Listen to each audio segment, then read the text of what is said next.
Hoje é o seguinte, a gente resolveu dividir aqui, na verdade não dividir, mas atribuir uma carga maior a um dos professores, né? Que é o professor Maurício, né? Nós dividimos o tema, assim, ele gosta muito desse tema de direito coletivo, e eu confesso que eu tinha uma certa resistência, ele falou, mas viu, ninguém gosta, só de advogado de sindicato que gosta desse trem, né? Que sou eu, né? E, por incrível que pareça, teve, né, foram vários os pedidos, né? Eu também gosto muito do tema de direito coletivo, aliás, acho de uma relevância, um dos mais importantes e pouco estudados, né, Maurício, Alex, o tema, né? E é difícil, às vezes você vai para uma live ou para um encontro, palestra, você não encontra muito interesse no tema, talvez porque nós não conheçamos a importância, né, disso aí. E eu diria, depois dessa reforma trabalhista, de 2017 para cá, a gente ainda não começou a perceber esses efeitos, mas se tornou mais imprescindível ainda um conhecimento sobre direito coletivo de trabalho. Quais são as cláusulas de validade, o que eu posso, o que eu não posso, qual é o alcance do 611-A da CLT introduzido, né? A desestruturação do sindicato, qual a importância do sindicato, né? Deixando de lado um pouco os preconceitos ou conceitos que a gente possa eventualmente ter, na minha particular visão, o sindicato, como instituição de defesa dos direitos dos trabalhadores, é essencial num país democrático de direito. É o peso, né, ou para usar um termo bonito, para mostrar que eu sei francês, né, um check and balance, faz parte do check and balance, aí né, mostrar que eu sei francês, Rosália. E é sério, e as pessoas, né, talvez nós não tenhamos muito, vamos dizer assim, essa consciência por conta do desenvolvimento dos sindicatos no Brasil, que tem a particularidade de ter sido muito atrelado ao desenvolvimento das entidades sindicais, com um atrelamento muito forte a partidos políticos, e aí você não consegue distinguir, né? Não que não deva ter uma visão política dos direitos trabalhistas ou do movimento de proteção dos direitos trabalhistas, mas realmente no Brasil parece que essa mescla entre sindicato e partidos políticos acabou dando um viés sobre o papel do sindicato, que culminou aí numa reforma que me parece que obriga as entidades a pensarem na sua reestruturação total, né? Alguns já fecharam, outros estão aprendendo a conversar com os seus associados. Fato é que nós estamos vendo ainda o desencadear, né, Maurício, os efeitos dessa reforma. Eu sou, não sei se vocês sabem, eu sou advogado do Sindicato dos Químicos, Farmacêuticos e Abrasivos da região aqui, um sindicato de porte médio, que pega Indaiatuba, vai até Tietê, uma base grande de atuação. Eu costumo falar que os trabalhadores, de uma forma geral, eles reclamam da entidade sindical com alguma motivação, por conta desses vieses que eu acabei de falar, alguns deles, mas se é ruim com, tá? É pior sem, né? E esses efeitos nocivos vão começar a surgir, e isso é ruim para o empresário brasileiro também, né? Empresário brasileiro que acha, não, sem entidade sindical a gente vai empreender e é ledo engano. Não existe país no mundo onde não tem entidade sindical para fazer esse contraponto em decisões de nível coletivo, né? Ou seja, é necessário. Agora, é necessário repensar a entidade sindical no Brasil, isso eu não tenho dúvida, né? Nós precisamos repensar isso, qual é o papel do sindicato, o sindicato precisa repensar o seu papel, como que se vai manter hoje, já que as contribuições já não são obrigatórias, posso colocar ou não isso em convenção coletiva, as normas coletivas vão valer para não associados, ou podem valer só para associados, diante da postura constitucional que nós temos, né? A unicidade sindical é mandamento constitucional, pode ser reformado por meio de emenda constitucional, aquilo é cláusula pétrea, né? Tá bom, eu até acho que é cláusula pétrea se você encarar aquilo como direito fundamental, só que o que acontece? Os tribunais estão fracionando, esfarelando as categorias, né, pela via judicial, né, criando categorias diferenciadas de auxiliares de produção, por exemplo, né? Recentemente fui consultado sobre isso. Então, eu acho que é um momento de repensar, né? Então, foi muito boa escolha aí esse tema do professor Maurício, a quem eu passo a palavra, ele vai fazer a exposição completa, e depois eu e Alex vamos o que, Alex? Sentar por cima, porque esse é o privilégio do debatedor, você escuta quem fala... Fazer o nosso papel, né, Rubens? Isso. Então, gente, obrigado desde já pela presença de todos, né? E, professor Maurício, a palavra é sua, por favor, nos brinde com a sua aula. Vamos lá. Muito obrigado, professor Romeu, professor Alex. Em primeiro lugar, eu queria deixar claro que vocês estão hoje nessa apresentação como debatedores, não como batedores, por favor, tá? Entendam bem o significado da palavra, peço essa ajuda. E eu queria agradecer a vocês dois aí por participarem mais uma vez comigo nessa palestra, nesse bate-papo sobre o direito coletivo do trabalho, que é, de fato, um tema bastante intrigante, né? O direito coletivo do trabalho, assim como o próprio sindicalismo brasileiro, ele vem de um início histórico que tinha um certo ranço, uma certa um viés de rejeição, passou por um viés de aceitação, até finalmente, com a Constituição Federal de 88, vir a se tornar prestigiado como um direito efetivamente fundamental para coibir as injustiças decorrentes de uma relação jurídica que não é comutativa, que é o caso das relações de emprego, né? Esse é o principal papel do direito do trabalho, né? Como sendo um direito protetivo, é evidente que ele tem como função tentar reequilibrar essa relação não comutativa, que é a relação de emprego. E o direito coletivo do trabalho exerce um papel fundamental com a participação das entidades sindicais, no afã de buscar coibir as injustiças decorrentes justamente dessa falta de equilíbrio natural que existe numa relação em que uma parte é hipossuficiente e a outra hipersuficiente. Então, o direito coletivo do trabalho é muito bem-vindo nesse sentido, né? Aliás, o direito coletivo do trabalho, uma das formas pelas quais ele busca essa proteção à parte mais fraca dessa relação jurídica e, assim, um reequilíbrio de forças tentando coibir as injustiças, é através da chamada autonomia privada coletiva. Essa autonomia privada coletiva, que eu acho que é o que deixa mais fascinante o direito coletivo do trabalho, ela é única no direito, né? Porque ela permite às partes, aos sujeitos de direitos dessa relação de emprego, que tenham autonomia para criarem normas que valham para suas respectivas relações jurídicas, sem a necessidade de uma intervenção de terceiros, como é o caso, por exemplo, do Estado, né, para a criação dessas normas, né? Diferentemente das normas heterônomas, que são impostas por terceiros, especialmente pelo Estado, pelo Poder Legislativo, evidentemente, a autonomia privada coletiva dá oportunidade para que as partes, autonomamente, privadamente, criem normas jurídicas que valham para suas respectivas relações jurídicas. Alguns até dizem, mas o contrato também tem esse valor. Mas não é bem verdade. O contrato, a cláusula presente num contrato qualquer tem a sua valoração, mas ela não tem a natureza jurídica de norma como tem as cláusulas inseridas nos instrumentos coletivos do trabalho, né? Os acordos coletivos do trabalho, as convenções coletivas do trabalho, editam normas, cláusulas normativas, cláusulas que têm força de norma.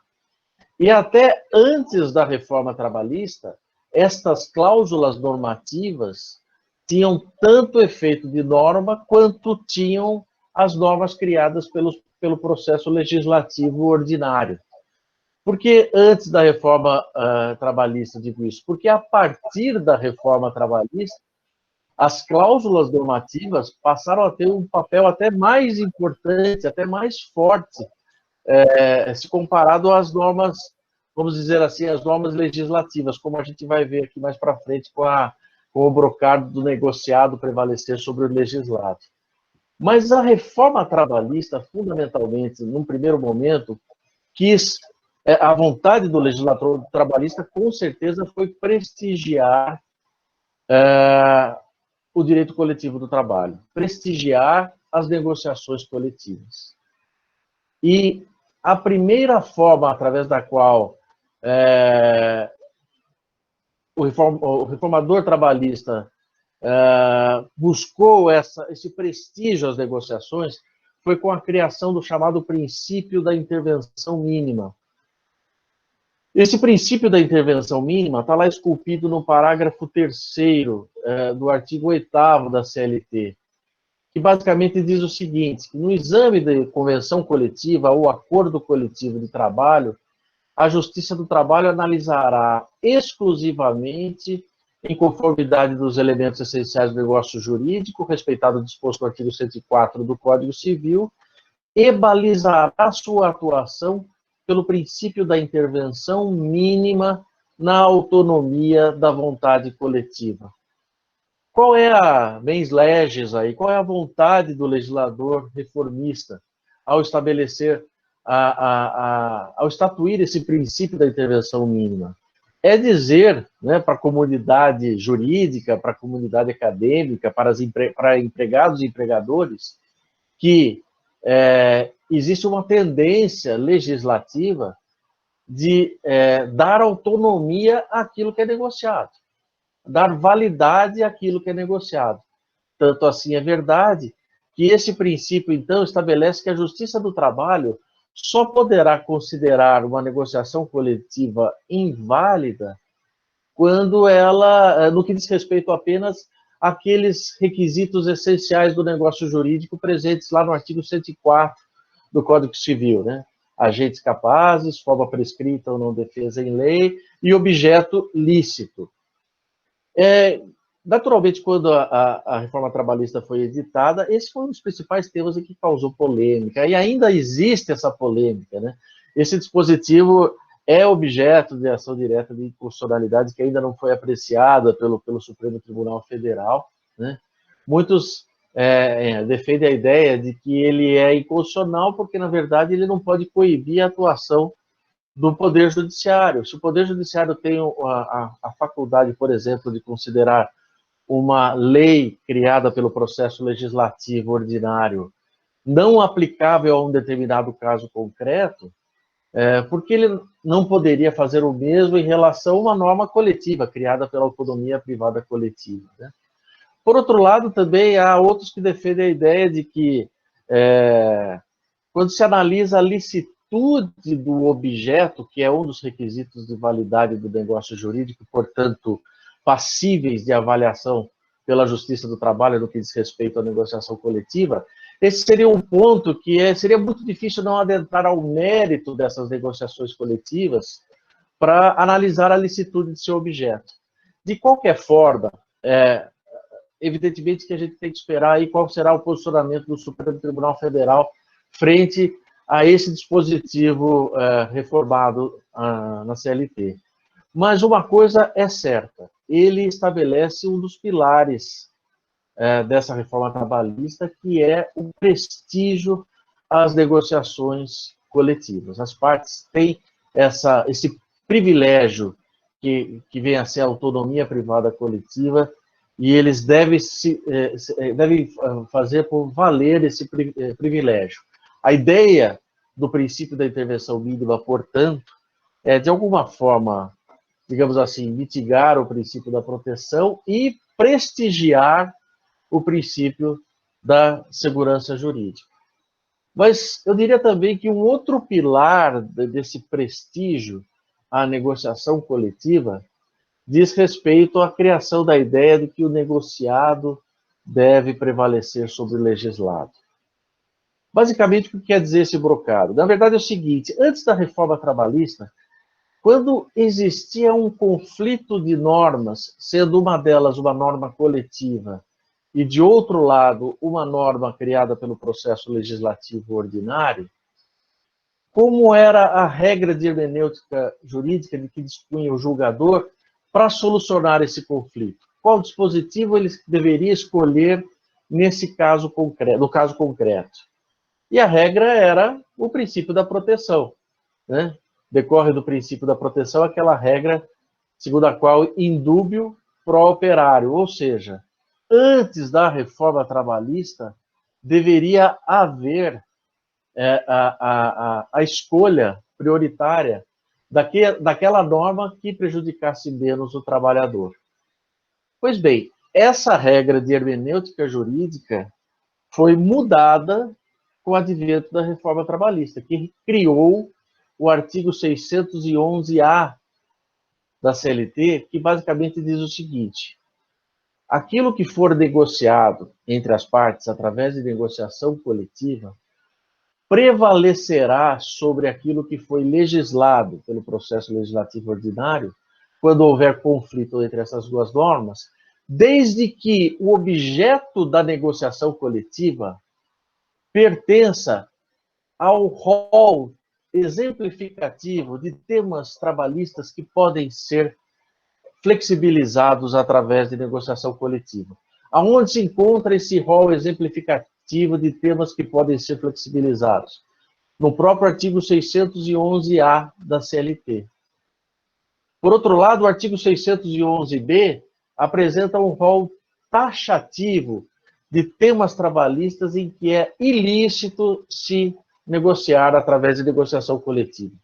Enfim, como deve, então, a partir da reforma trabalhista, o julgador se safar de um eventual conflito de normas, sendo de um lado uma norma coletiva e de outro lado uma norma legislativa, vamos chamar assim. Agora, ele não se ampara mais no princípio da proteção, como regra de hermenêutica jurídica para solucionar esse conflito. Ele aplica a regra do negociado prevalece sobre o legislado. Ele deve, em primeiro lugar, analisar se o tema da negociação coletiva, objeto daquela norma coletiva, é lícito. Se está dentro do rol previsto no artigo 611-A. Se estiver, o negociado prevalecerá sobre o legislado. Ao passo que, se eventualmente ele identificar que o tema da negociação é um tema ilícito, conforme o rol taxativo do artigo 611-B, nessa hipótese, evidentemente, que ele deverá considerar e prestigiar, nesse caso concreto, a adoção da norma legislativa, da norma legislada, digamos assim. É uma outra forma de se pensar o direito, e, com certeza, é um segundo pilar de prestígio ao direito coletivo do trabalho. O direito coletivo do trabalho passou a ser, mais uma vez, prestigiado. Se eu negociar, e o que é mais interessante é o seguinte: nessa hipótese, se o tema objeto da negociação coletiva é lícito, mesmo que a norma coletiva seja mais prejudicial ao trabalhador se comparada ao dispositivo legal legislado, ainda assim a negociação coletiva deverá ser considerada, deverá ser prestigiada nesse caso concreto. É uma forma completamente de se pensar o direito coletivo do trabalho, como eu disse mais uma vez, ela prestigia a negociação coletiva. Outra questão relacionada a conflito de normas coletivas também foi alterado pela reforma trabalhista e que vale a pena a gente mencionar, que é a existência de conflito entre normas coletivas. Ou seja, se o julgador estiver diante de um impasse envolvendo a existência de uma norma coletiva prevista em um acordo coletivo e, de outro lado, uma norma coletiva decorrente de uma convenção coletiva, sejam colidentes entre si, qual dispositivo ele deve escolher? Antes da reforma trabalhista, era o princípio da proteção. Aquela norma mais favorável ao trabalhador é que deve ser adotada. A partir da reforma trabalhista, conforme a alteração do artigo 620 da CLT, passou-se a prestigiar aquela negociação que é mais específica em comparação àquela que é mais genérica. A Convenção Coletiva do Trabalho, como todos nós sabemos, é uma negociação mais abrangente, mais genérica, e que abrange toda uma categoria profissional de uma determinada base territorial mínima. ao passo que o acordo coletivo é uma negociação mais específica, que abrange tão somente os trabalhadores de uma determinada empresa ou de um determinado conjunto de empresas que participaram desse acordo coletivo. A negociação coletiva mais específica, nesse caso, portanto, é aquela decorrente do acordo coletivo do trabalho, que é a que deverá prevalecer na eventual existência de um conflito entre normas coletivas. E volto a ressaltar, ainda que, eventualmente, a norma coletiva advinda do acordo coletivo do trabalho seja mais prejudicial ao trabalhador se comparada à norma coletiva decorrente da convenção coletiva. É também, mais uma vez, como a gente pode ver, uma outra forma de se encarar a interpretação jurídica do direito como um todo e principalmente do direito coletivo do trabalho. É mais um prestígio às negociações coletivas. Outra questão que também foi objeto de muita polêmica, mas polêmica essa já solucionada pelo Supremo Tribunal Federal, no que diz respeito ao direito coletivo do trabalho, diz respeito à não obrigatoriedade de recolhimento de contribuições devidas aos sindicatos, né? Até antes da reforma trabalhista, como sabemos, dentre as diversas contribuições devidas ao sindicato, a única que era efetivamente obrigatória era a contribuição sindical, porque ela era uma contribuição na acepção tributária da palavra. E como a gente sabe, tributário ou tributo é uma prestação pecuniária compulsória, pela definição do artigo 3º do Código Tributário Nacional. Pois bem, a reforma trabalhista modificou uma série de dispositivos da CLT para deixar muito claro que nenhuma contribuição devida a qualquer sindicato, seja ele representativo do setor profissional ou da categoria econômica, não importa. Essa contribuição sempre será facultativa. E, naturalmente, isso trouxe uma transformação muito grande no meio sindical, né? Porque a fonte principal de custeio sindical era a contribuição sindical. E, como o próprio Romeu colocou no início da abordagem dele, os sindicatos tiveram que se mexer para tentar sobreviver a essa modificação, que agora é uma modificação que não tem mais nenhum tipo de questionamento, já que o Supremo Tribunal Federal julgou absolutamente constitucionais as alterações da CLT, trazidas pela reforma trabalhista, que impuseram a facultatividade a essas referidas contribuições. Bom, além desse aspecto que envolve direito coletivo do trabalho, e eu também não quero me estender muito, por isso acho importante passar por esses temas, diz respeito à questão da vedação da ultratividade da norma coletiva. Outro tema muito polêmico. Em primeiro lugar, para quem ainda não está familiarizado com essa expressão, ultratividade da norma coletiva significa o mesmo que dar valor a uma norma coletiva além do seu próprio prazo de validade. O direito coletivo brasileiro sempre entendeu, até um determinado momento histórico, que as cláusulas normativas só valeriam até o seu prazo de validade, que pode ser de, no máximo, 2 anos. Ou seja, se, por exemplo, uma empresa negocia com um sindicato profissional, através de acordo coletivo do trabalho, o pagamento por 2 anos de um auxílio viagem, digamos assim, para dar um exemplo bem esdrúxulo, de R$200 por mês.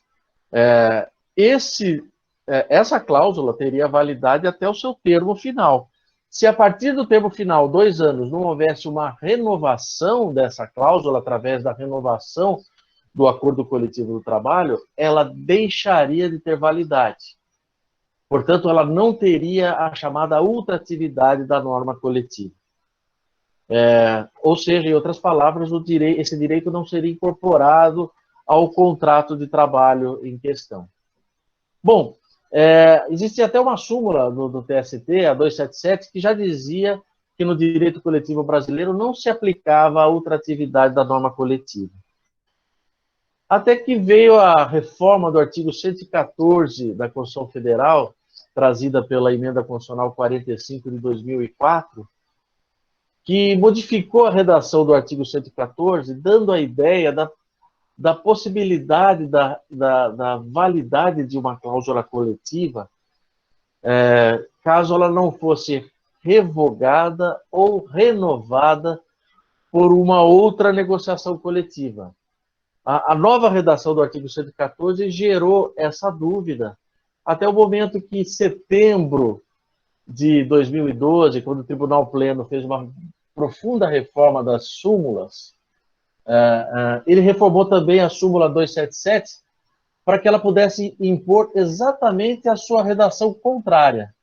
A partir da reforma trazida pela súmula 277 do TST em setembro de 2012, a súmula 277, que dizia que não se aplicava a ultratividade da norma coletiva no direito brasileiro, passou a dizer exatamente o contrário. A mesma súmula 277 passou a dizer que se aplicava no direito do trabalho a ultratividade da norma coletiva. E aí foi uma confusão tremenda. Os advogados patronais sofreram uma série de abordagens e consultas de seus clientes, né, Zé Antônio? Que passaram a não entender mais e passaram até mesmo a ter receio de fazer concessões e negociações coletivas, porque pela ultratividade da norma coletiva, aquelas concessões seriam perenes, incorporariam ao contrato de trabalho. O ministro Gilmar Mendes, em uma ação promovida no Supremo Tribunal Federal, entendendo toda essa polêmica, suspendeu a eficácia dessa súmula, até que fosse julgado o seu mérito pelo Supremo Tribunal Federal. Pois bem, a reforma trabalhista resolveu todo esse impasse ao introduzir o parágrafo 3º ao artigo 614 da CLT, que tem a seguinte redação: não será permitido estipular duração de convenção coletiva ou acordo coletivo de trabalho superior a 2 anos, sendo vedada a ultratividade. Pois bem, agora com a reforma trabalhista não existe mais dúvida. Não se aplica no direito coletivo do trabalho a ultratividade da norma coletiva. E na minha opinião, é claro que eu quero ouvir depois também a opinião do professor Romeu e do professor Alex, eu acho que mandou bem o reformista trabalhista, porque a existência da ultratividade da norma coletiva gera insegurança jurídica e desprestigia as negociações coletivas na medida em que coloca temor ao empregador de fazer concessões que se transformariam em concessões perenes. Mas esse aí é um tema para o debate, que a gente vai fazer mais para frente aqui.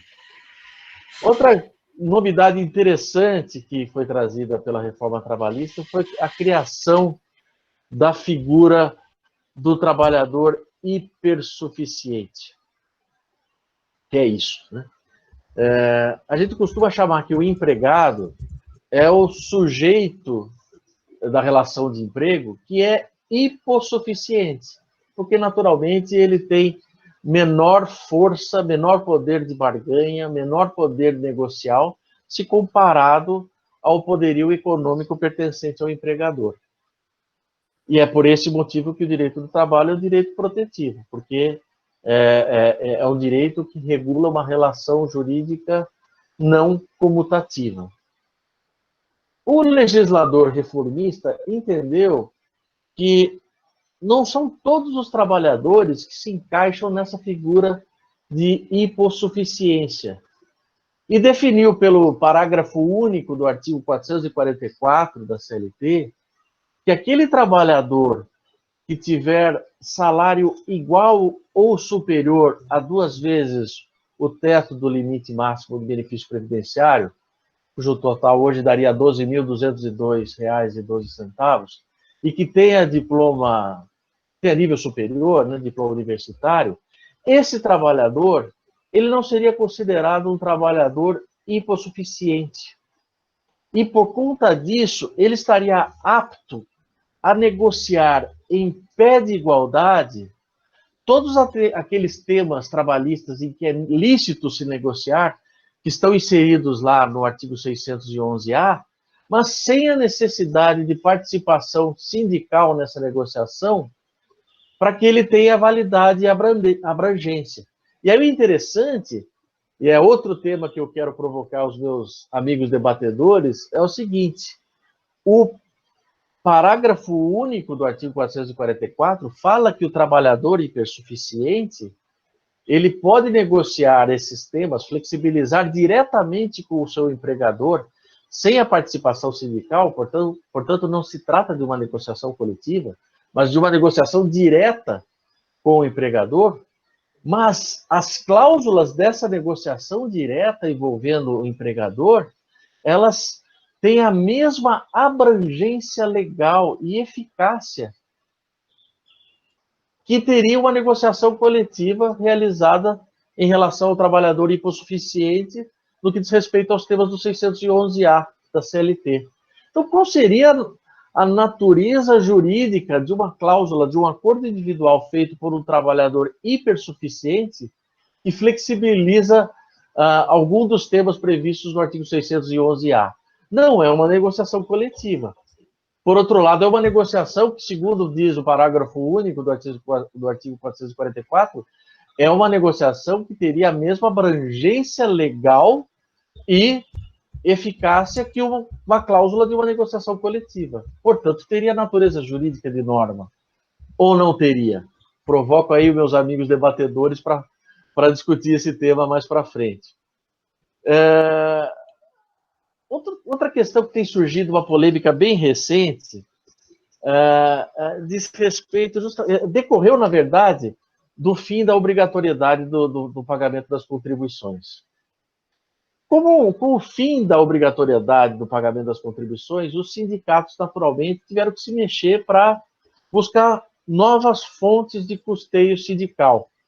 E, por outro lado, também tiveram que pensar de que forma eles poderiam estimular os seus protegidos, né, os trabalhadores que estivessem protegidos pelo seu manto, a aderirem, a se associarem às suas respectivas entidades sindicais. Porque, para quem não sabe, né, nós temos aqui, vigora no direito do trabalho, o princípio da liberdade sindical, que preconiza que nenhum trabalhador, nem nenhuma empresa, é obrigada a se filiar a qualquer entidade sindical. Por outro lado, todos os empregados terão sobre si a proteção de uma entidade sindical, mesmo que eles não sejam afiliados, mesmo que eles não sejam associados. Então, dessa forma, haverá sempre uma convenção coletiva do trabalho que crie regras suplementares a uma relação de emprego envolvendo qualquer trabalhador, ainda que esse trabalhador não seja associado ao sindicato. É assim que decorre, que funciona o direito coletivo do trabalho brasileiro, por conta do princípio da isonomia e do princípio da liberdade sindical. Agora, tem se criado uma tese, foi o Ministério Público do Trabalho que vem trazendo essa tese mais à baila, inclusive provocando o Poder Judiciário nesse sentido, é de criar a ideia de que determinadas negociações coletivas, sejam elas cláusulas coletivas decorrentes de ACT ou de CCT, que somente tenham validade para aqueles empregados que sejam seus associados. Qual que é a tese defendida pelo Ministério Público do Trabalho e por alguns outros operadores do direito que entendem ser válida essa tese? A ideia é a seguinte: ora, se o instrumento coletivo do trabalho contiver uma cláusula coletiva, que, portanto, tem natureza jurídica de norma, que diga que aquelas cláusulas coletivas somente podem ser válidas àqueles empregados que são associados ou que se tornarem associados dentro de um determinado prazo estabelecido pela norma coletiva, haveria a existência de uma cláusula normativa que defenderia essa tese, e o negociado prevaleceria sobre o legislado. Por esse motivo é que o Ministério Público do Trabalho e os defensores dessa tese entendem que seria possível criar-se uma cláusula coletiva que fosse adstrita e restrita aos empregados associados. O Tribunal Superior do Trabalho já enfrentou essa questão, defendendo inicialmente ser contrário a essa tese, justamente em decorrência do prestígio ao princípio da isonomia e o princípio da liberdade sindical. Mas outros capítulos dessa história poderão vir ainda, poderão ser ainda questionados futuramente a respeito desse assunto. Bom, além desses temas que eu já abordei aqui, se mais para frente a gente tiver oportunidade, eu poderia abordar mais algumas outras questões polêmicas relacionadas ao direito coletivo do trabalho, como por exemplo, como ficou a questão da negociação da redução do intervalo entre a jornada, ou também, futuramente, como o próprio Romeu já abordou, essa tendência que existe de eventualmente se buscar uma reforma constitucional para se atender ao princípio da pluralidade sindical. Enfim, são temas que talvez, se a gente tiver tempo, a gente pode abordar. Eu não quero me estender muito, também quero dar voz aos brilhantes debatedores, professor Romeu e professor Alex. Queria, por hora, agradecer muito a paciência e a atenção de todos. E se houver dúvida, eu queria deixar muito claro para vocês, podem ter a dúvida que quiser, pode fazer, que o professor Alex e o professor Romeu poderão responder. Obrigado, gente. Viu? Na verdade, se tiverem dúvidas, podem ter, porque nós as temos, né? Né, Alex? Parabéns, Maurício. Alex, critério de idade, você vai primeiro. Vamos lá. Como dizia o ministro Márcio Thomas Bastos, dá preferência quem tem preferência, né, Romeu? Parabéns, professor Maurício, pela brilhante explanação. Foi muito claro, trouxe aí os temas mais palpitantes, né, que vem surgindo no direito coletivo do trabalho.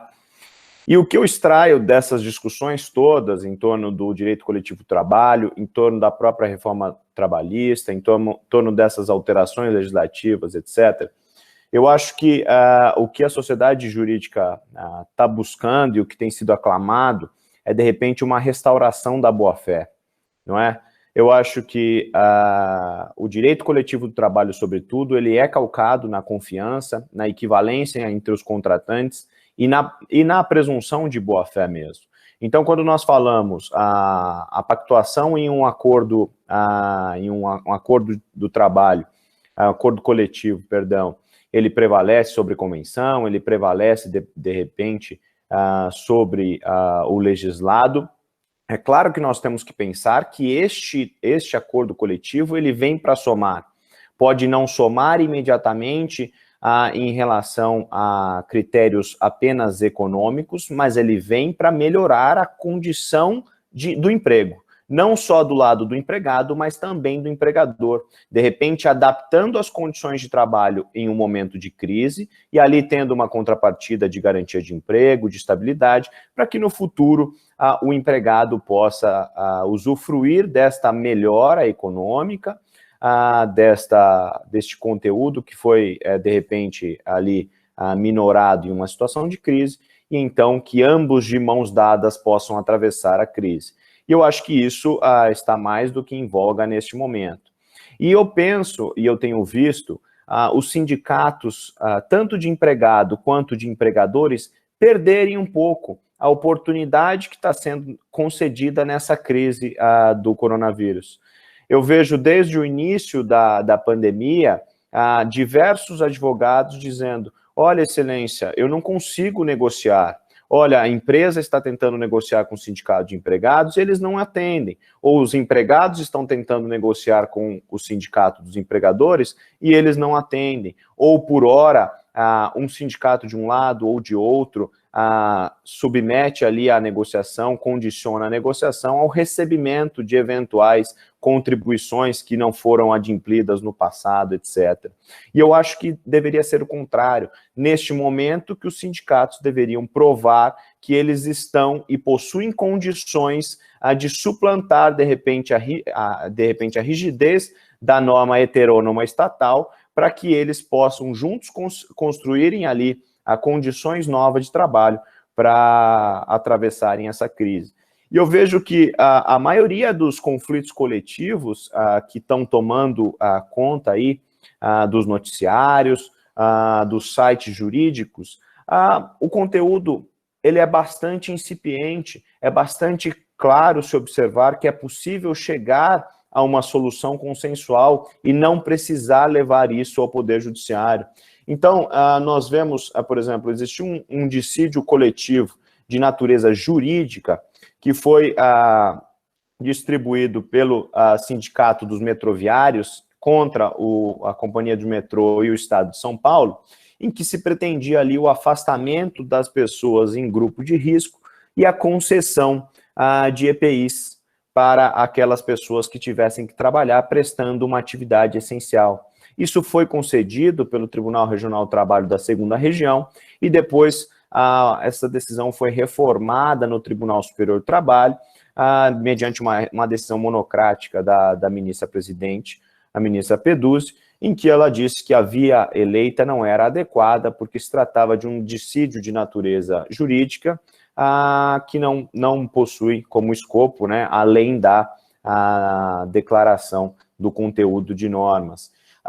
E vejam, as questões debatidas se tratam apenas de afastamento de grupo de risco e de concessão de EPIs. Será que os sindicatos não podem negociar esse tipo de coisa? Com algum tipo de contraprestação, com algum tipo de negociação? Será que o Poder Judiciário precisa dizer o óbvio, afastar pessoas em condições de risco, ou então dar condições para essas pessoas de trabalho e conceder EPIs, aquilo que já está no artigo 157 da CLT, aquilo que já está na Convenção 155, e aí se repetem esses temas. Também houve uma ação contra a empresa brasileira de Correios e Telégrafos no Rio de Janeiro, em que se pretendia lá a concessão de EPIs, e a ECT dizendo que não, que tratava de uma prestação de serviço essencial e, portanto, não poderia paralisar, e se não pode paralisar, também ela não tinha obrigação de conceder EPIs. Então, vejam, o que se extrai disso tudo é, efetivamente, a perda de uma oportunidade de os sindicatos mostrarem o valor, mostrarem o protagonismo que é possível por meio das negociações coletivas.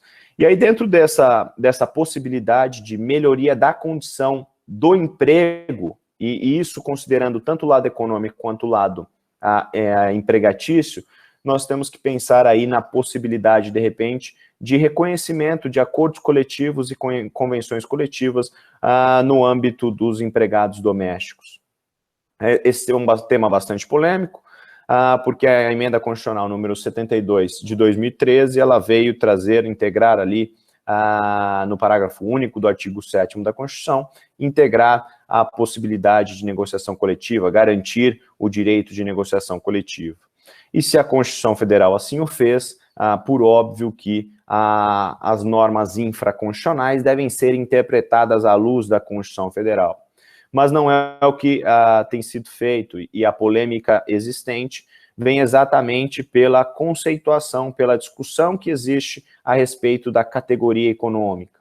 Isso porque o artigo 511, ele tutela o denominado paralelismo simétrico, não é? Em que sempre que existir uma categoria econômica deve corresponder a ela uma categoria profissional e vice-versa.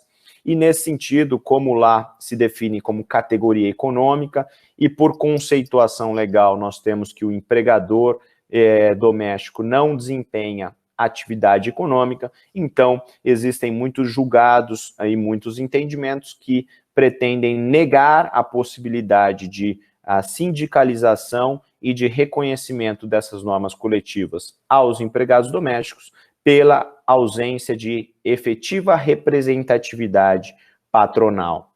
Mas aí, esse seria o contraponto, esse seria o primeiro entendimento, não é? De que não é possível porque não existe categoria econômica correspondente, mas aí nós temos que pensar na hermenêutica constitucional. Ora, é a Constituição Federal que deve ser interpretada à luz do artigo 511, e então, se o 511 diz que só é possível negociação coletiva entre categoria econômica e profissional, então o artigo 7º, parágrafo único, ele simplesmente torna-se uma letra morta, nós não podemos interpretá-lo em sua plena extensão, ele não possui carga normativa nesse sentido, ou então nós temos que interpretar que quando a CLT foi escrita e previu ali como categoria econômica, este conceito apenas se referia ao outro lado do polo, ao polo empregador, e nesse sentido poderia sim haver a negociação coletiva e a sindicalização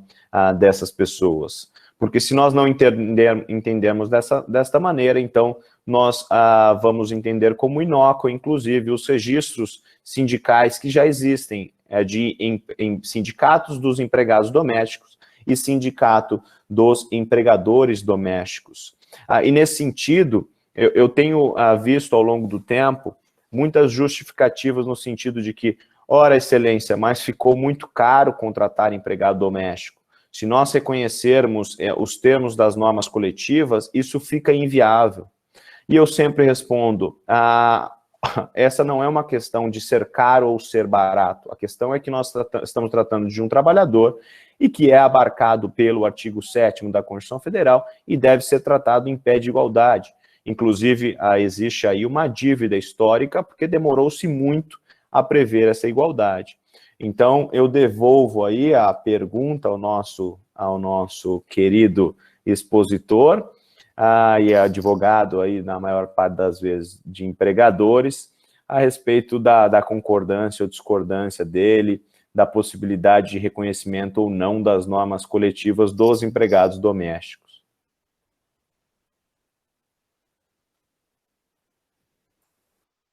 A gente não tinha combinado isso, hein, Alex? Mas é evidente que é um assunto muito polêmico. E quando começaram a surgir as reclamações trabalhistas envolvendo empregados domésticos, realmente houve, num primeiro momento, uma certa indignação, mas qual é a legitimidade dessa negociação coletiva? Normalmente, um sindicato que não teve nenhum tipo de representatividade, o empregador não desempenha uma atividade econômica, né? Mas eu percebi, até fazendo uma certa autocensura, que a minha indignação, ela de certa forma, ela era uma indignação funcional. Porque, na verdade, a gente sabe que o empregado, que a relação de emprego doméstica é uma relação jurídica sui generis, porque, como todos nós sabemos, não existe a tal da renidade, como diria o professor Lobo, né? Não existe o aproveitamento econômico da atividade desempenhada pelo empregado doméstico em favor de seu empregador, né? E a justificativa que se dava a essa diferença de direitos que até então existia era justamente ancorada nesse aspecto. Ora, o empregador doméstico, ele não desempenha uma atividade com fim lucrativo, e, portanto, ele não tem lucro, ele não tem vantagem econômica decorrente da renidade, da atividade desempenhada pelo empregado doméstico no ambiente familiar, né? Mas, por outro lado, o empregado doméstico é um empregado como qualquer outro e de fato mereceu ter a equiparação de direitos ao empregado urbano e ao empregado rural. Eu acho apenas eu acho sim que o empregado doméstico merece sim a proteção de uma norma coletiva, merece estar protegido por uma convenção coletiva do trabalho que lhe garanta uma certa complementariedade de direitos, mas eu acho ainda que é preciso evoluir para se entender a legitimidade dos agentes negociadores, dos agentes sindicais. Me pareceu, no início,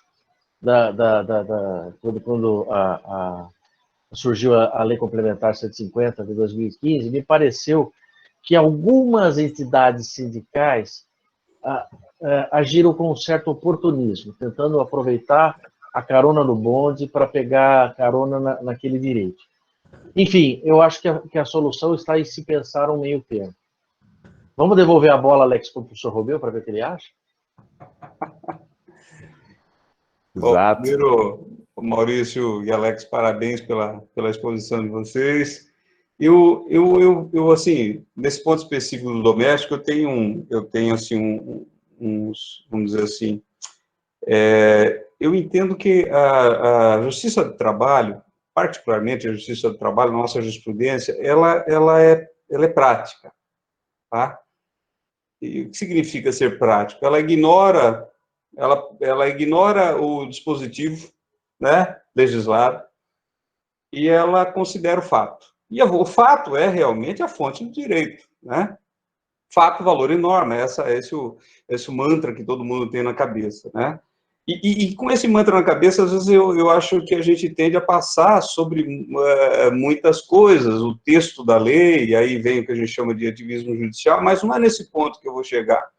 Tem um conceito filosófico que é pouco estudado, mas que é o que a gente chama de condições de possibilidade. Isso tem um significado, tem uma carga própria, tá? A gente precisaria estudar mais, mas o que significa condições de possibilidade? Uma norma tem que observar as condições de possibilidade. A validade de qualquer negócio jurídico tem que observar as condições de possibilidade.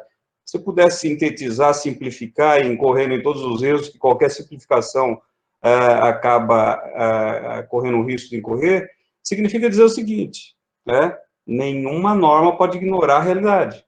Basicamente é isso. Eu pergunto para vocês, como pode haver um acordo coletivo entre uma entidade sindical dos empregados, até aí eu posso conceber, e não por conta da questão econômica, porque a emenda constitucional 72 de 2013, se eu não me engano, que alterou o parágrafo único do artigo 7º, ela veio lá e falou, olha, empregado doméstico tem direito a sindicato, né? A direitos sindicais. Portanto, se está lá, se é uma questão de regulamentação, hoje em dia dá para se regulamentar pela via, vamos dizer assim, não legislativa, está lá o mandamento constitucional. Então, eu pegaria o artigo 511 e adotaria ele como, por analogia, para formar o sindicato dos domésticos. Não vejo dificuldade nisso. O que eu vejo dificuldade é na formação e na legitimidade, na condição de possibilidade do sindicato dos empregadores. É só isso. Como que pode um sindicato de empregadores ser formado? Né? É isso, eu vou lá simplesmente no Brasil, eu vou no Brasil simplesmente lá, reúno lá, seguindo os critérios lá da CLT, e protocolizo lá no Ministério do Trabalho a minha, né, associação sindical dos trabalhadores, e pronto. Nenhum empregador do Brasil, eu arrisco a dizer, lógico que é uma mera opinião, porque nós não temos dados estatísticos sobre isso, mas talvez salvo os diretores de sindicatos dos domésticos, eu acredito que poucos empregadores domésticos no Brasil participaram de uma convenção ou de uma eleição de uma diretoria sindical do sindicato dos domésticos, dos empregadores domésticos. E isso tem sido passado assim por cima pela jurisprudência, pelos tribunais trabalhistas, como se isso fosse algo, vamos dizer assim, periférico, né, não essencial. Isso é da essência.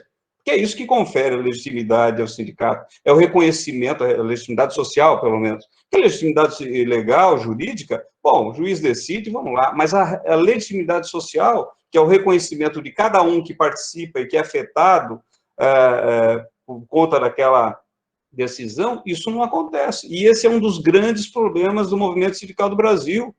Nós não temos nem legitimidade por parte dos sindicatos, dos trabalhadores. Por quê? Porque a maioria deles, os sindicatos ou da direção, não vai até o chão de fábrica conversar com o pessoal para fazê-los associar-se à entidade, eles são associados por um vínculo constitucional, por um vínculo legal, a lei diz que porque trabalha para determinada categoria econômica e, pronto, pertence a tal sindicato.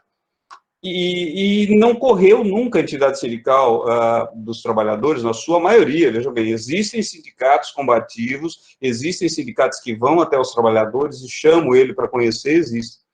Mas me parece que, às vezes, na sua maioria, e mais uma vez, talvez seja opinião, porque eu não tenho dados estatísticos, tá? Mas me parece, nesses 22 anos de assessoria aos sindicatos dos trabalhadores, e eu posso dizer, eu participo de um sindicato que é combativo, mas que eventualmente falha nesse sentido de ir lá e conversar com o trabalhador, chamar, vamos lá, vamos conhecer a entidade sindical, você é o dono disso daqui, você que contribui.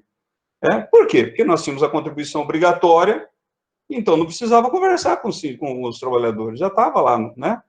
E isso desgastou a legitimidade. E agora está acontecendo a mesma coisa, em particular com o sindicato, né, para focar aqui nessa questão dos domésticos. Gente, isso é só no Brasil, né? Onde já se viu um sindicato dos trabalhadores, dos empregadores, perdão, domésticos, né? Todos nós sabemos que só existe acordo coletivo se existir o empregador doméstico. Ou vai ser com o empregador direto, ou nós vamos falar em um acordo coletivo, ou uma convenção coletiva, se tiver um sindicato, se não tiver, né? É só esse ponto, né? E eu vejo alguns julgados, recentemente o TST reconheceu a validade de uma negociação coletiva entre os sindicatos dos empregados domésticos aqui da região e dos empregadores. Falam, não, está aí os dois, está homologado pelo sindicato, né? O sindicato é reconhecido pelo Ministério do Trabalho, dos empregados, do empregador, então é válida a negociação. Gente, não existe condição de possibilidade, né? Desça para o chão da realidade, veja se alguém nesse Brasil, como empregador doméstico, foi convocado ou participou de alguma negociação coletiva, né? Seja por comodidade, né, por interesse próprio, isso é fato, e aí o júri, vamos dizer assim, e uma decisão jurídica séria, honesta, não pode ignorar o fato de que os empregadores domésticos não participam. Então, vem uma lei dizendo, olha, isso vai ser assim e acabou. Bom, daí todo mundo, quem sabe, vai tomar consciência do seu papel como empregador e vai até o sindicato, vamos negociar efetivamente. Mas, né, me parece que esse calcanhar, que não é só um calcanhar de Aquiles aí, Alex, ele não é questionado, e quando assim, me parece que do ponto de vista do negócio jurídico, você percebe, se a gente for pegar toda a teoria do negócio jurídico, pegar o artigo 104 seguintes, e mesmo dar uma afrouxada nele para analisar a negociação coletiva, né, as suas peculiaridades, me parece que é muito mais uma decisão tomada com, bom, tem que existir, se deixar pela boa vontade ninguém faz, então vamos por goela abaixo fazer valer essa negociação, né?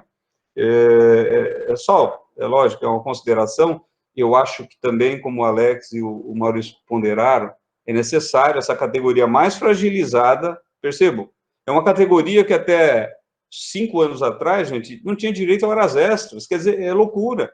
É uma categoria que é luxo no Brasil, num país de pobre, que nem o Brasil, onde nós temos empregados. Você vai para países ricos, doméstico é só milionários, que lá tem os seus mordomos, mas a empregada doméstica, como nós conhecemos no Brasil, isso é luxo, né?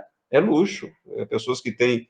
Então, eu acho justíssimo que haja uma proteção, né, a essa categoria, que é a da mais protegida, uma categoria que até 20 anos atrás não tinha direito, só com a Constituição Federal passou a ter direito a DSR, descanso semanal remunerado. Dá para imaginar isso? Uma categoria onde a sua maioria assim, não recebe mais do que um salário mínimo, quer dizer, precisa de proteção. Estou discutindo aqui do ponto de vista, no aspecto jurídico, e o que acaba dando razão a quem critica, né, decisões. Por quê? Porque realmente, do ponto de vista da lógica jurídica, você não encontra coerência. Você fala, não, mas espera aí, não tem pegada, não tem coerência jurídica, realmente. Tem o quê? Tem o fato, né, que é decidido pelos tribunais, né, trabalhistas, e me parece a revelia que a gente chama de condições de possibilidades, aí, se vocês me permitem usar um pouquinho aí, né, os termos que a gente vai aprendendo, mas olha. um ponto que eu destaquei aqui da minha fala é a questão do enquadramento sindical. Eu, nessa pesquisa, porque a proposta do professor Maurício foi muito bem aceita, e eu e Alex saímos correndo aí para achar alguma coisa para falar contra ele, né? E nessas andanças, olha que interessante, eu achei um julgado bem interessante, que é o relativo ao enquadramento sindical. Qual é a regra, pessoal, do enquadramento sindical? A regra é o seguinte: o empregado pertence ao sindicato da categoria que é definido pela categoria econômica do empregador. Significa dizer o seguinte: o empregado pertence ao sindicato, olhe bem, dos empregados, né, que é definido pela atividade preponderante do empregador ao qual ele trabalha. Essa é a regra. Trabalho numa padaria. A atividade principal da padaria, aliás, hoje é muito difícil definir se uma padaria vende pão ou às vezes lá tem um restaurante, olha que interessante. Mas qual é a atividade preponderante? A atividade preponderante é padaria, legal? Ele pertencerá à categoria dos empregados nas padarias, tá? Um exemplo. Trabalho na empresa de químicos, mas lá também faz produtos... enfim, outros produtos, mas qual é a atividade econômica preponderante da empresa? Produção de produtos químicos. É essa categoria que o empregado, em princípio, vai pertencer, a da preponderância da atividade econômica, né? E nessas andanças de pesquisa, eu achei um julgado muito interessante que fala o seguinte: excepcionalmente, se o trabalhador pertencer a um que a gente chama de categoria diferenciada, artigo 511, se não me engano, parágrafo 3º da CLT, nesse caso, ele pertence àquela categoria diferenciada, que são categorias que têm suas especificidades ali, suas peculiaridades, e que permite ao trabalhador se reunir e montar um sindicato próprio. Geralmente, como regra, a doutrina aponta aquelas profissões regulamentadas, tá? Mas já tem decisões dizendo que não é só isso, não é só profissão regulamentada, não, tá? Enfim, mas se for uma categoria diferenciada, e ele trabalha, por exemplo, vamos imaginar, o dos vigias, perfeito?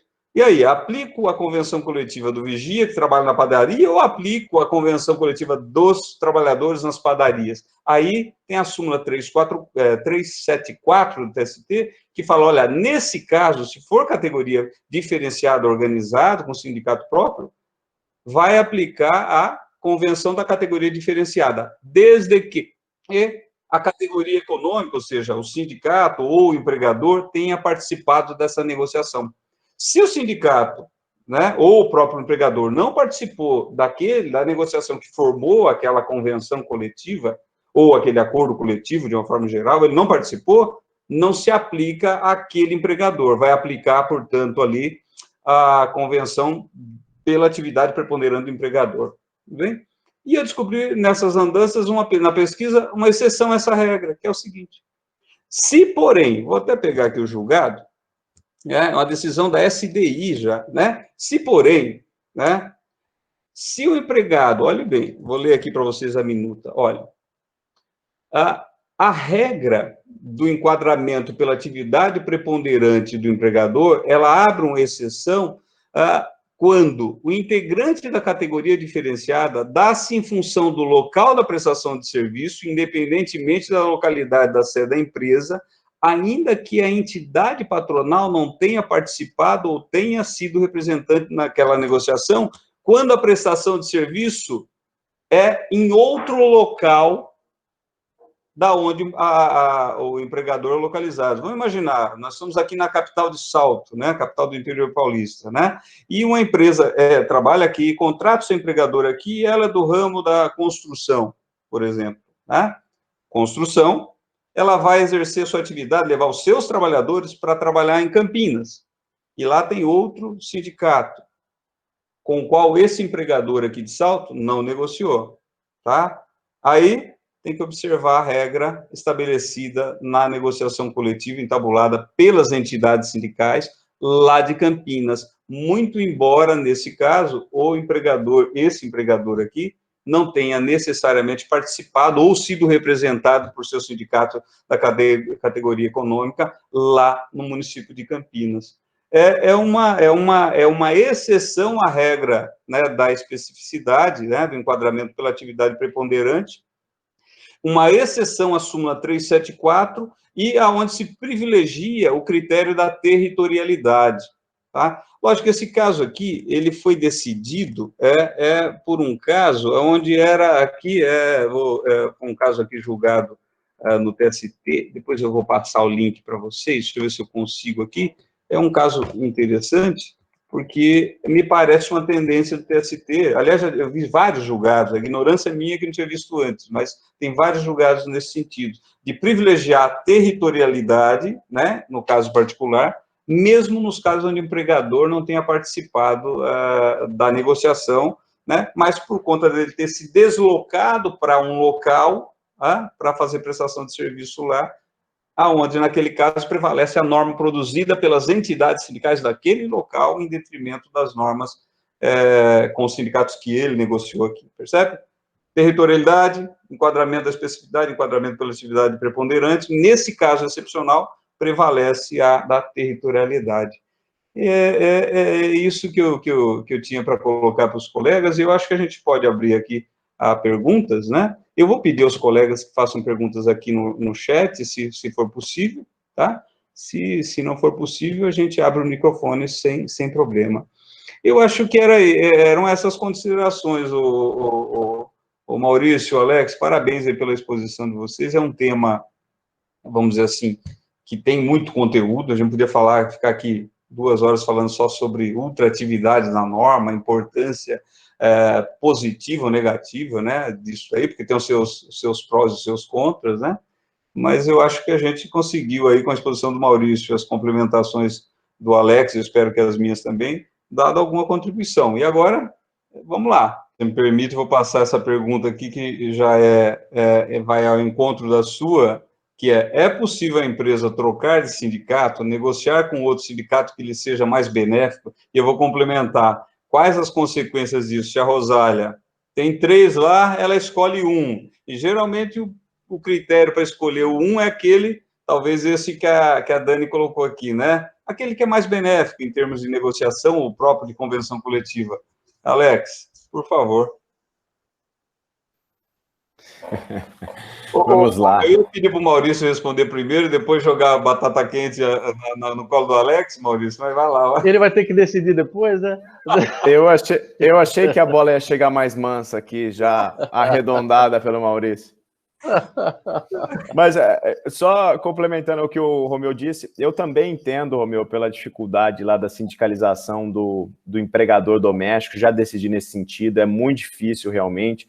Mas eu venho pensando a cada dia que passa, se não seria ali uma cegueira deliberada o empregador saber que existe o sindicato, saber que desde 2013 esse direito é garantido e nenhum desses empregadores, de repente, tomar nota do sindicato, ir até o sindicato, formar comissões, etc. Enfim, são só, né, divagações, é muito difícil essa... Eu acho que, em relação a esse tema, uma coisa que a gente não pode fugir é o seguinte, o empregado doméstico, ele é um sujeito de direito de uma relação de emprego, né? E como tal, depois da emenda constitucional 72 de 2013, a lei complementar 150, ele tem direito, sim, a uma representatividade sindical e tem o direito de estar protegido por esse manto. As dificuldades de adequação e de legitimidade, elas existem, mas elas não podem justificar a supressão desse direito. É diferente, como, por exemplo, tem surgido recentemente, uma discussão bem recente relacionada aos trabalhadores por aplicativos, né? O que alguns têm chamado de uberização das relações do trabalho. Esses profissionais, eles não são efetivamente trabalhadores sujeitos de direito de uma relação de emprego, muito embora eles mereçam algum tipo de proteção. Tem se criado aí um movimento de permitir uma associação, né? A figura da associação, que não é uma entidade sindical, mas que de alguma forma seria um órgão representativo na defesa dos interesses e na salvaguarda dos interesses e direitos dessa nova categoria. Mas isso é diferente quando a gente fala do empregado doméstico. O empregado doméstico é um sujeito de direito de relação de emprego. E, por garantia constitucional, ele tem o direito a essa proteção sindical, a gente tem que encontrar uma solução para dar maior eficácia, representatividade, adequação, legitimidade, sei lá, o que a gente pode encontrar nesse sentido. Mas é algo realmente que a solução não chegou. Alex, perdoe, depois eu passo. Você Imagina. A minha pergunta, eu tomei a palavra. Perdoe. Imagina, que isso, imagina. Então, Rosália, essa questão, primeiramente, da territorialidade, realmente eu acho que ela vem ficando mais complexa, né? O mundo todo se tornou menor, não é? Então, assim, antigamente, a empresa prestava serviços apenas na sua cidade, apenas na sua vizinhança, e isso era muito claro. E havia uma pulverização maior de empregadores. O método de prestação de serviços e a concentração econômica, elas tornaram empregadores ocupantes de bases territoriais muito maiores. Então, nós temos verdadeiros conglomerados hoje de empresas de prestação de serviço, principalmente de segurança e prestação de serviço em geral, que são empresas que desempenham atividades no Brasil todo, não é? E então, passou a surgir essa discussão a respeito da territorialidade. Porque no início se pensava unicamente a empresa vinculada àquela base territorial daquele sindicato. Existe até uma tese de doutorado na PUC que se chama de a teoria da ultraterritorialidade das normas coletivas de trabalho. E a investigação do autor dessa tese se deu exatamente se seria possível ou não uma norma coletiva produzir efeitos em uma base territorial diversa daquele sindicato que produziu aquela norma coletiva. E aí, pelo que eu andei investigando na época que eu estudava para concurso, o fato que fez a jurisprudência do Tribunal Superior do Trabalho reconhecer essa quebra de territorialidade em alguns casos foram dois fatos. Primeiro, a prestação de serviços em um local de base territorial diversa, em que traz custos de vida diversos. Então, por exemplo, imagine que há uma empresa de Poços de Caldas, uma cidade pequena com um custo de vida mais reduzido. E essa empresa encaminha um empregado para prestar serviços permanente ou por um período estendido em São Paulo, por exemplo. Então, lá, claramente, nós vamos ter valores de vale-transporte diferentes, valores de refeição diferentes, piso salarial diferente e o custo de vida em geral muito diferente.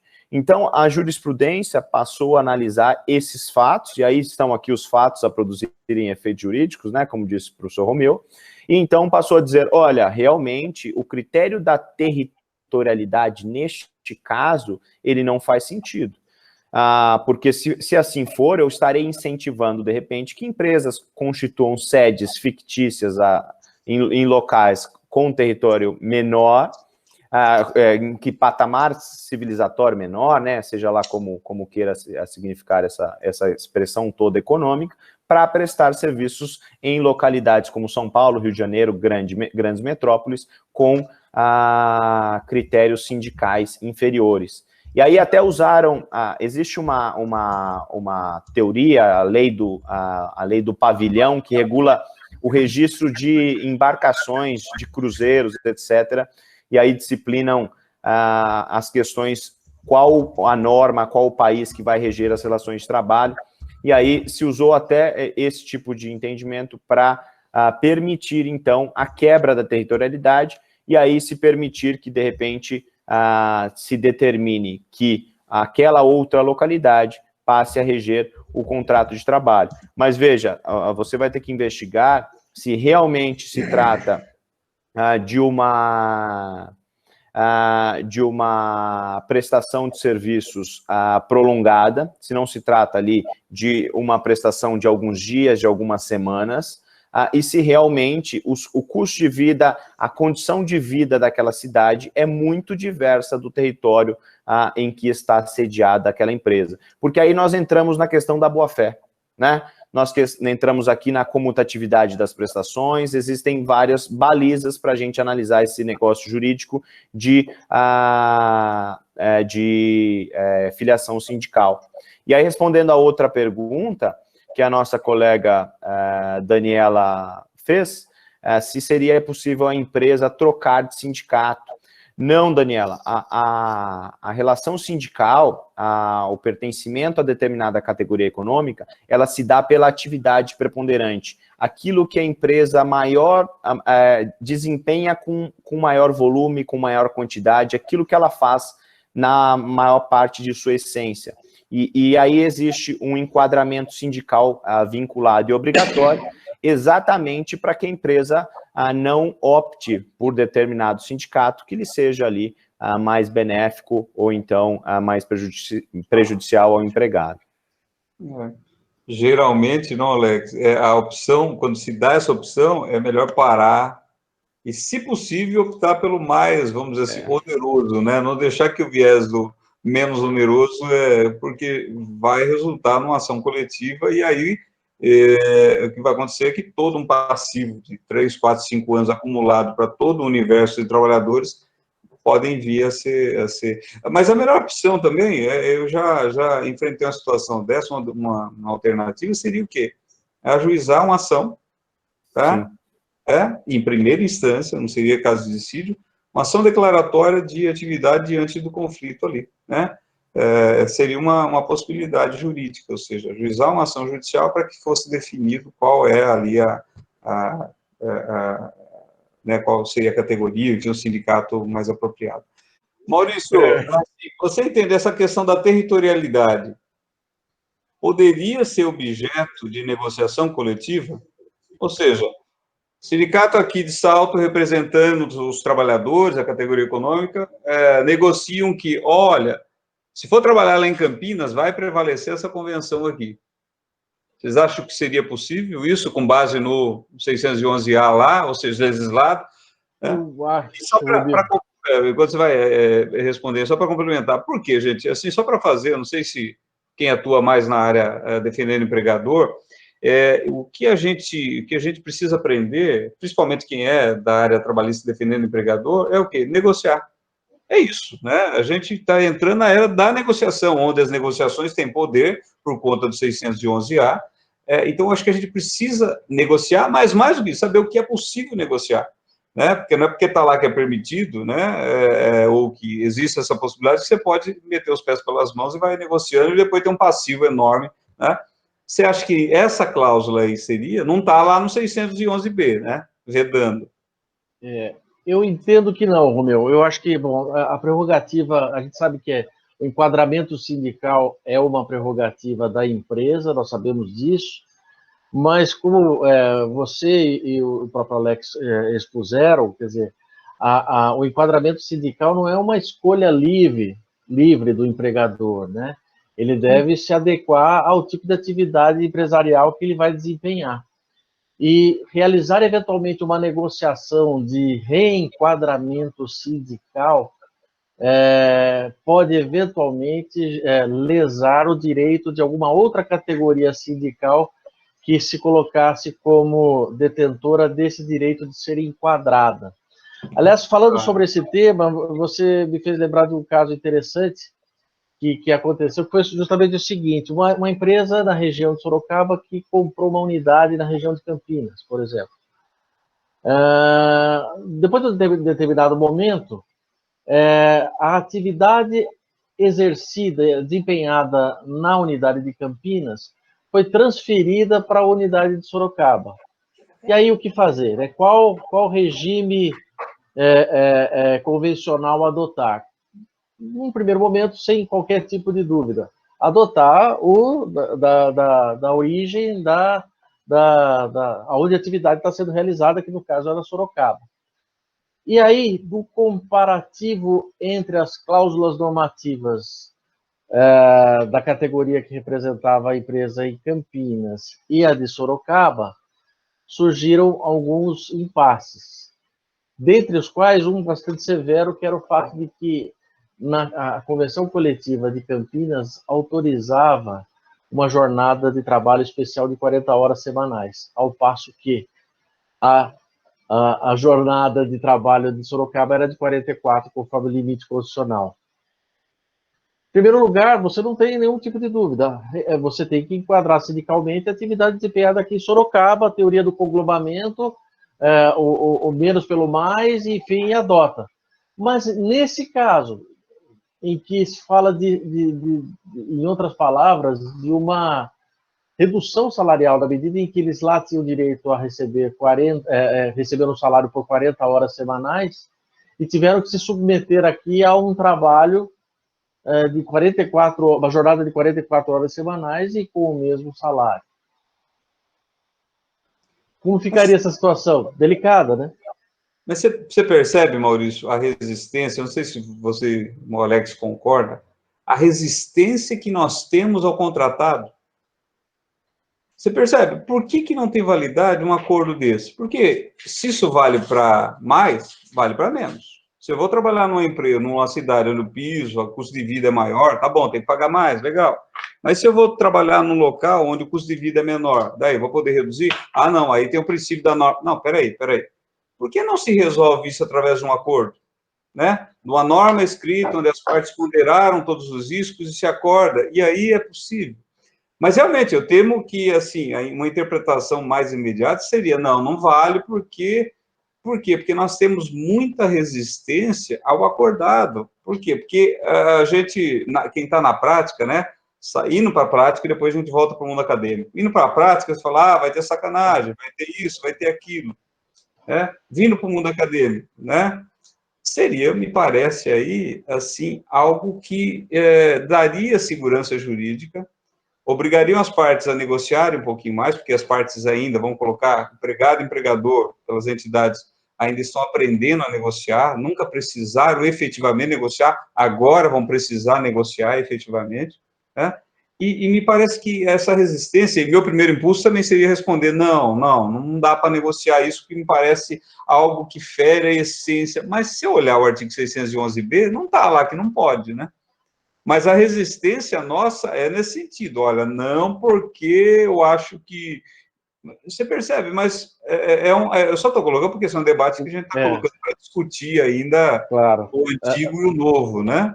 Você sabe que a orientação do advogado patronal seria a mais empírica possível. Sim. Seria simplesmente o seguinte, provisione.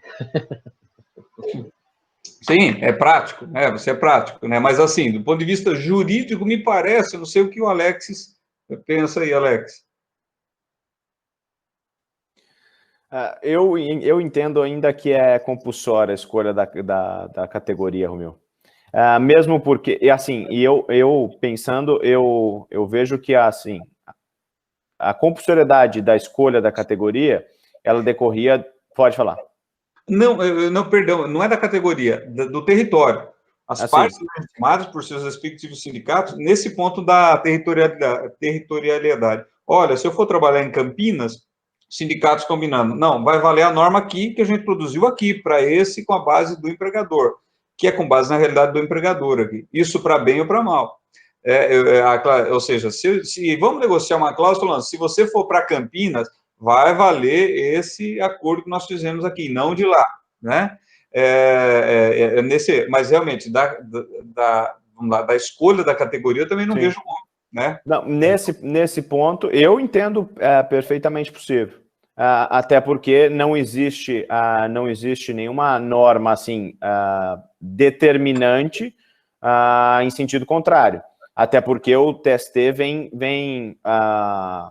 não fragmentando, mas ele vem mudando o entendimento de acordo com as condições do local, de acordo com o tempo de prestação de serviço, etc. E eu acho que nada melhor para trazer segurança jurídica para as partes do que tornar isso objetivo. Então, de repente, dizer lá, olha, o empregado que prestar até 2 meses por ano em Campinas, por exemplo, ou em determinada territorialidade, valerá a norma de Itu, por exemplo, aquele que passar desse período ou que for enviado para lá de uma forma determinada, então se aplicará a norma daquele local. Eu não vejo problema nesse aspecto. Você não vê também, né? Não vejo, mesmo porque, assim, a gente não está escolhendo a norma menos favorável ao empregado, né? Nós estamos escolhendo a norma compatível com aquela localidade. E entende-se que a norma da localidade, pelo nosso critério geográfico de territorialidade, é a melhor para regular a relação social e relação empregatícia daquele local, não é? Então, em tese, os sindicatos estariam dirigindo a melhor aplicação sindical para aquele caso. Perfeito. Ah, bom, então eu voto com você, então, Alex. Eu voto só para a gente ser pouco, só para o Maurício ser vencido. Só para deixar o Maurício vencido. Gente, Eu sabia. Você sabia, né, Maurício? Ixi, é terrível. Pessoal, olha, o papo é bom, o tema é muito, assim, tem tantas nuances que a gente podia ficar aqui mais horas aí. Eu acho que, revendo os nossos conceitos, Alex, se você topar, a gente pode marcar o novo direito coletivo 2, a missão, viu? Porque eu acho que tem, né, tem bastante tema de relevância aí, né, para a gente. E as questões práticas são muito ricas, né? Sim, sim, sim, sim. Então, vamos falar um tchau para o povo aí, Maurício, né? E a gente... Bom, queria agradecer a todo mundo pela participação, pela paciência. A gente se estendeu um pouquinho no horário aqui, numa plena sexta-feira. Agradecer a participação de todos e até a próxima, se Deus quiser. Um abraço a todos. Obrigado, pessoal, pelo comparecimento, pelo prestígio. Obrigado, professor Maurício e professor Romeu, que sempre impulsionam esses encontros. Eu acho que é válido para todo mundo, enriquece a todos. E um abraço para todos.